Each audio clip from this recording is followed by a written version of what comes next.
Coach will make an opening statement, and then we'll take questions. Coach. First off, got to thank the fans for coming out and making another electric atmosphere, and really supporting the team and doing a great job, giving us a home field advantage. Incredibly proud of our team. Awesome job getting a win over a top 10 opponent. A great squad like Auburn, and Coach Malzahn, very well coached. And, I thought he did a great job. I'm very happy for the team, very happy for the kids. Questions? We'll get a mic to you. Please raise your hand. Brett. Obviously, you used a lot of motion in the run game today. What was the reasoning behind that? What were you trying to accomplish with that? You look at Auburn's defensive front, led by number 5 and all the other guys in the front 4 and 57, and they're one of the most stout, incredibly talented teams that I've seen on film, and to allow those guys just to get their hands in the dirt and tee off and have the linebackers play downhill, we felt that we needed to do something to neutralize their physicality and athleticism, and did that with some motions, just trying to get them running east-west, keep them off balance, and talked about before with the run game being numbers and angles. I think the motions and the formations helped us gain a numbers advantage at the point of attack.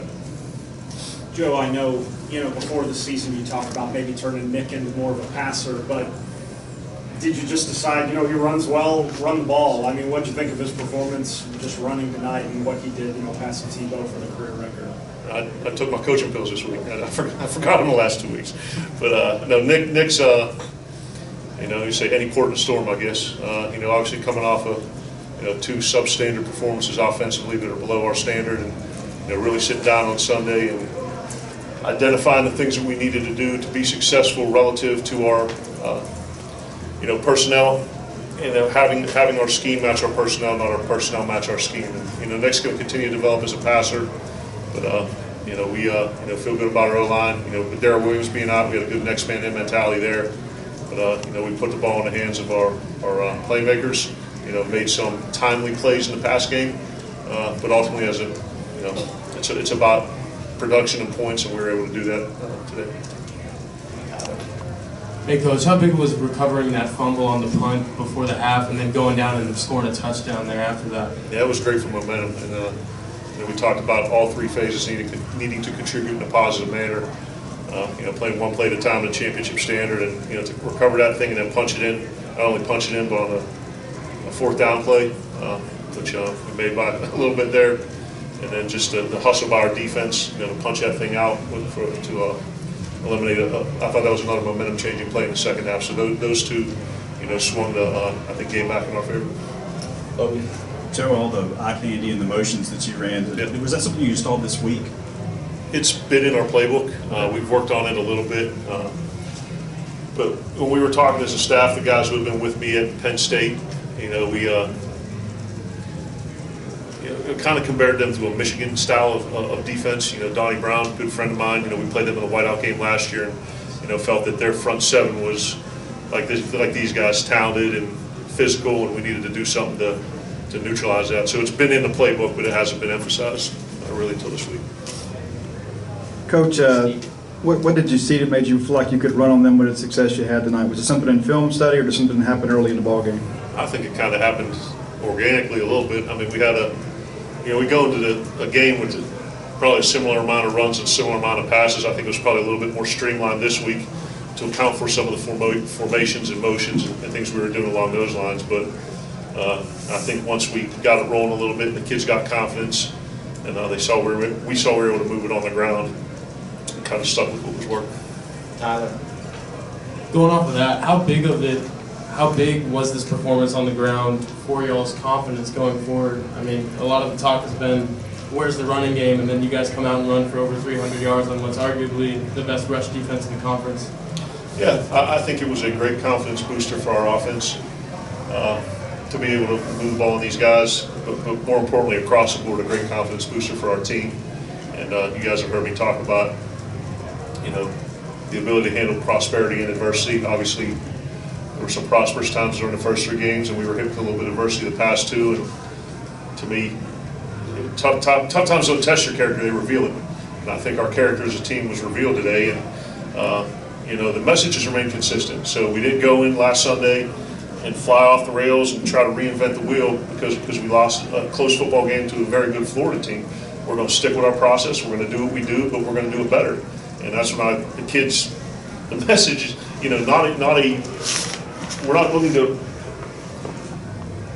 we're looking for short-term success in the season, but to build a program over the course of time that can have sustained success. And that's why when you have consistent habits, you have consistent production. When you have inconsistent habits, you have inconsistent production. And I think the kids have bought into the fact that this is the process. And when we stick to it and do the things that are necessary, this can be the result. So 6 games in, we're headed in the right direction. Joel in the back. Coach, you ran the ball, I think, 75% of the time tonight.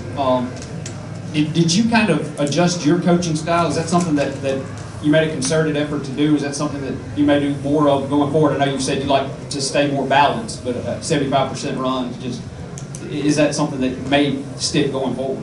Yeah, I think, looking at the self-scout numbers last week, we're on first and second down close to 65% run and 35% pass. Well, that's run calls. The ball may get thrown because it's an RPO, but there were times at Penn State, I look back to the Maryland game in 16 where we ran it, close to 50, 60 times. So really it's a matter of, to me, the dispersal of the ball to your playmakers rather than, the run pass percentage.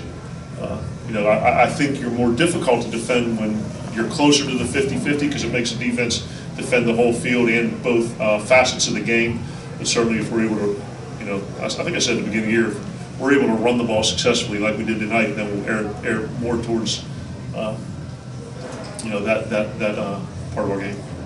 David. Joe, obviously with 3,000 or so career rushing yards, Nick, like everyone in the entire stadium knows he's going to run the ball. Yeah. How does he continue to do it over and over again? And what do you just think about his performances? No, he's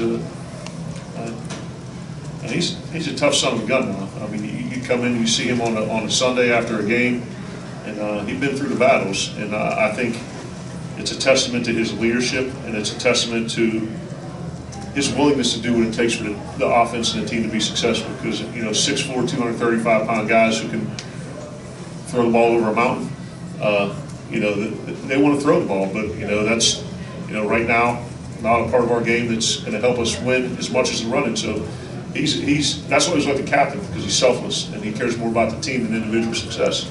So I think it speaks volumes of his willingness to do what it takes for us to be successful. Okay.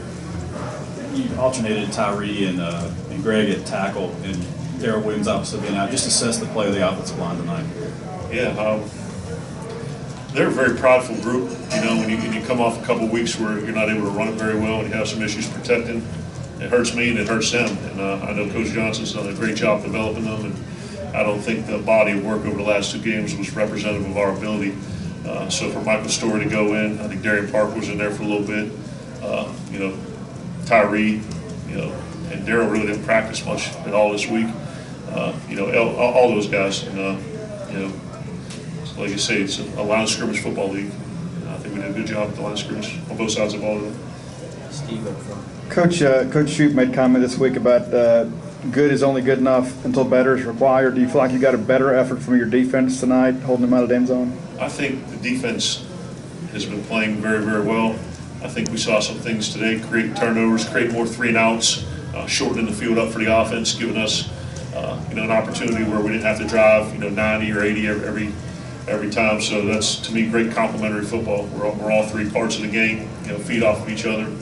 And I've been really pleased with Coach Shoup, the defensive staff, and really our defense has played very well this year. Describe what you saw on the forced fumble recovery at the one. At when they fumbled? Yes, sir. I couldn't really, from my vantage point, I really couldn't see what happened until it was up on the screen. It looked like when he was reaching it out, there was air between his forearm and the ball, and you couldn't see that his other hand was engaged with the ball. So, good call. David. On that play as well, what does it say that a guy like Spenderman and they just did not give up the play and kept chasing the guy down to force the turnover after you've been asking this defense to force plays like that? Yeah, that's phase 2 of our recipe for success effort. You prepare well during the week. you give fanatical effort for 60 minutes and you execute your scheme better than the team does theirs. So, those guys, they fly the ball. I mean, they're really a physical, fast, tough defense, and hopefully that plays representative of what we're going to be moving forward. I know you'd like to run for 350 yards every game, but That'd be awesome. You know, the reality is it probably won't happen. Was there anything in the passing game tonight that caught your eye or could be improved upon? Yeah, we hit once again a concerted effort to run some more quick game, run some more screens, get the ball out of our hand quick to help the tackle. So, those are some things we wanted to do. Now, I could fill a blackboard with, pass plays that are going to get open down the field and, attack the coverages that the defense is playing, but, that's only part of it. You have to protect, you have to get open, you have to throw. So, against this defense, it was just as good against the pass as they were against the run. We felt this was our best path to success. Tom, all the way to the back. Coach, we talked about confidence with your team after a win like this, but this being your first SEC win as head coach, what does it do for your confidence? My confidence never wavered. I lack a lot of things. Confidence is not one of them, and I think that's what's great about our team. That we didn't flinch, we didn't cower in the face of adversity. We didn't pout. We went out on Sunday this week and watched the film from the week before, and moved forward. But that being said, obviously the momentum of beating the top 10 team at home, carrying that into a bye week where you feel good being 4-2, and then having a huge test on the road in 2 weeks, beats the alternative. Two more, Tyler right here. You mentioned it earlier about going for it on 4th down right before the half there. Was there any hesitation in that call, and just how big was that moving forward? It really feels like it set the tone for the second half. Yeah. It was, you find a way to get in there. I thought that was important for us to get in the end zone there and notch a score and kind of get the, like you said, the momentum, knowing that we were going to get the ball in the second half, and we kind of drove right down. I think we scored a field goal in the first shot of the second half. There was less hesitation on that one than the one that we went for in the fourth quarter and did get. And I actually asked Shoop, I clicked over on the phone, and I said, hey, what do you want to do? And he said, go for it. And that was kind of fired me up. Wish we had got it. But that's what's great. It'd be easy for him to say punt it, so they play a long field. But I think that's great about our staff. A bunch of guys pulling the rope in the same direction. Last one, Robbie. Hey, Joe. Hey, Rob. With the bye week coming up, you get another week to deal with a lot of those guys. Do you feel like Jamal's close to getting back, and also Daryl, and what's the situation with Brian Cole? Jamal is kind of the same thing. He was out indefinitely. I would progress that to a day-to-day heading into the bye week. So we'll go through this week, kind of see how he progresses. Then, what's that? Monday, press conference. Monday. We'll have an availability Yeah, Tuesday. Well, I'll update you on Monday of that game week where he is. And Brian Cole, we didn't find out about the severity of that until a little bit later in the week. So he's kind of day-to-day too. Upper body.